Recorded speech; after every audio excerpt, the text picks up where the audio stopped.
Hello বন্ধুরা, জ্ঞানজ্যোতি coaching সেন্টারের পক্ষ থেকে তোমাদের সকলকে জানাই আরও একবার স্বাগত। আজকের ক্লাসে তোমাদের সঙ্গে আলোচনা করব মেসোপটেমিয়ায় কয়টি পৃথক সংস্কৃতির বিকাশ ঘটেছিল এবং সেই সংস্কৃতিগুলি কি কি ছিল সেটা নিয়ে আজকের ক্লাসে বিস্তারিতভাবে আলোচনা করব। এর আগের ক্লাসগুলোতে আলোচনা করেছিলাম মেসোপটেমিয়ার সমাজ ব্যবস্থা কেমন ছিল এবং সমাজের মধ্যে কোন কোন বিষয়গুলি রয়েছে, এছাড়াও মেসোপটেমিয়ার অর্থনৈতিক অবস্থা কেমন ছিল বা অর্থনৈতিক যে কাঠামো রয়েছে সেটা কেমন ছিল সেটা নিয়ে কিন্তু আগের ক্লাসে বিস্তারিতভাবে আলোচনা করেছিলাম। আজকের ক্লাসে আলোচনা করব এই যে মেসোপটেমিয়ায় কয়টি সংস্কৃতির বিকাশ ঘটেছিল এবং সেই সংস্কৃতিগুলি কি কি ছিল সেটা নিয়ে আজকের ক্লাসে আলোচনা করব। চলো শুরু করছি আজকের ক্লাসটি।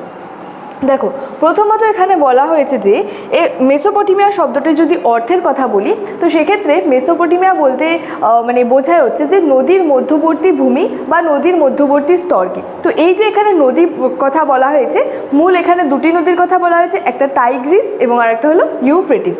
চলো, এই যে আজকের টপিকটা যে ছিল এই যে মেসোপটেমিয়ায় কয়টি যে সংস্কৃতির আর কি বিকাশ ঘটেছিল সেটা, তো এখানে বলা হয়েছে দেখো, প্রাচীন মেসোপটেমিয়ার যেই স্থানে অবস্থিত ছিল সাধারণত সেখানকার প্রত্নক্ষেত্রগুলির বর্তমান নাম হচ্ছে টেল দিয়েছিল। অর্থাৎ এই যে প্রাচীন মেসোপটেমিয়া ছিল, যে স্থানে এটা অবস্থিত ছিল সেখানে বলা হয়েছে যে সাধারণত সেখানকার যে প্রত্নক্ষেত্রগুলি ছিল সেই প্রত্নক্ষেত্রগুলির বর্তমান নাম কি দিয়েছিল? টেল দিয়ে। যেমন এখানে বলা হয়েছে দেখো, টেল শাহরাইন, টেল হাসুনা, টেল হালাফ, টেল জেমদাত নাসের ইত্যাদি। অর্থাৎ সব যে প্রত্নকেন্দ্রগুলি ছিল সেখানকার সেগুলির নাম কিন্তু টেল দিয়েই ছিল। ঠিক আছে, তো এখানে বলা হয়েছে যে এই যে টেল বললাম, তো টেল শব্দটি এখানে বলছে যে আরবি শব্দ টেলের অর্থ ছিল হচ্ছে ঢিবি। অর্থাৎ আরবি শব্দ টেল ছিল এবং তার অর্থ কি ছিল? ঢিবি। তো সেক্ষেত্রে দেখো বলা হয়েছে প্রত্নতাত্ত্বিক খনন কার্য থেকে জানা যায় যে নব্যপ্রস্তর যুগে দক্ষিণ মেসোপটেমিয়ায় 3 পৃথক সংস্কৃতির বিকাশ ঘটেছিল। অর্থাৎ যে সমস্ত প্রত্নতাত্ত্বিক আর কি খনন কার্যের ফলে সেখান থেকে কি জানা গেছে যে নব্যপ্রস্তর যুগে সেই দক্ষিণ যে মেসোপটেমিয়ায় 3টি পৃথক সংস্কৃতির কিন্তু বিকাশ ঘটেছিল। কি কি সংস্কৃতির বিকাশ ঘটেছিল? প্রথমত ছিল হচ্ছে উবেইদ সংস্কৃতি, দ্বিতীয়ত ছিল হচ্ছে যে উরুক সংস্কৃতি এবং তৃতীয়ত ছিল হচ্ছে জেমদাত নাসের সংস্কৃতি। তাহলে এই যে আজকের মূল টপিকটা যে ছিল মেসোপটেমিয়ায় কয়টি পৃথক সংস্কৃতির বিকাশ ঘটেছিল, তো সেটা হচ্ছে যে 3টি সংস্কৃতির বিকাশ ঘটেছিল। কি কি ছিল?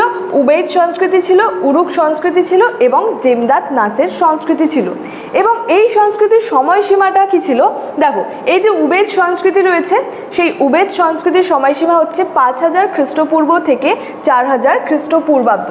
5000 খ্রিস্টপূর্বাব্দ থেকে 4000 খ্রিস্টপূর্বাব্দ। উরুক সংস্কৃতির সময়সীমা ছিল হচ্ছে 4000 খ্রিস্টপূর্বাব্দ থেকে 3100 খ্রিস্টপূর্বাব্দ। এবং এই যে জেমদাত নাসের যে সংস্কৃতিটি ছিল সেই জেমদাত নাসের সংস্কৃতিটির সময়সীমা ছিল হচ্ছে 3100 থেকে 2900 খ্রিস্টপূর্বাব্দ পর্যন্ত কিন্তু সেই জেমদাত নাসের কিন্তু সংস্কৃতি আর কি সময়সীমাটা কিন্তু ছিল। তো এই যে মেসোপটেমিয়ার যে সংস্কৃতি সম্পর্কে আজকের আমার আলোচনা কিন্তু খুবই একটা ছোট্ট আলোচনা ছিল। অর্থাৎ কোন কোন সংস্কৃতির কয়টি সংস্কৃতি ছিল? 3টি সংস্কৃতির বিকাশ ঘটেছিল। কি কি? জেমদাত, উবেইদ এবং উরুক 3টি সংস্কৃতির বিকাশ ঘটেছিল এবং সেই সংস্কৃতির সময়সীমাগুলি সম্পর্কেও কিন্তু আজকের ক্লাসে আলোচনা করলাম। এবং পরবর্তী ক্লাসগুলোতে কিন্তু এই যে প্রত্যেকটি সংস্কৃতি রয়েছে, যে উরুক সংস্কৃতি, উবেইদ সংস্কৃতি, জেমদাত নাসের সংস্কৃতি, পরবর্তী ক্লাসগুলোতে কিন্তু এই টপিকগুলো নিয়ে আমি আলোচনা করব। আজকে আমার আলোচনার বিষয় কিন্তু এতটাই ছিল। ক্লাসটি শেষ করার আগে তোমাদেরকে একটা ছোট্ট ইনফরমেশন দিয়ে রাখি। তোমরা যারা ভাবছো আমাদের সঙ্গে এই সেমিস্টারে অনলাইনে যুক্ত হবে তারা স্ক্রিনে দুটি নাম্বার দেখতে পাচ্ছ, 6295916282 এবং 7076398606। এই দুটি নাম্বার আমাদের কোচিং সেন্টারের হেল্পলাইন নাম্বার। তো তোমরা যারা ভাবছো আমাদের সঙ্গে যুক্ত হবে তারা কিন্তু যুক্ত হয়ে যেতে পারো। আজকের ক্লাস এতটাই ছিল। দেখা হচ্ছে তোমাদের সঙ্গে পরবর্তী ক্লাসে একটি নতুন টপিকের সাথে। তোমরা সকলেই ভালো থেকো, সুস্থ থেকো। Thank you so much. Thanks for watching.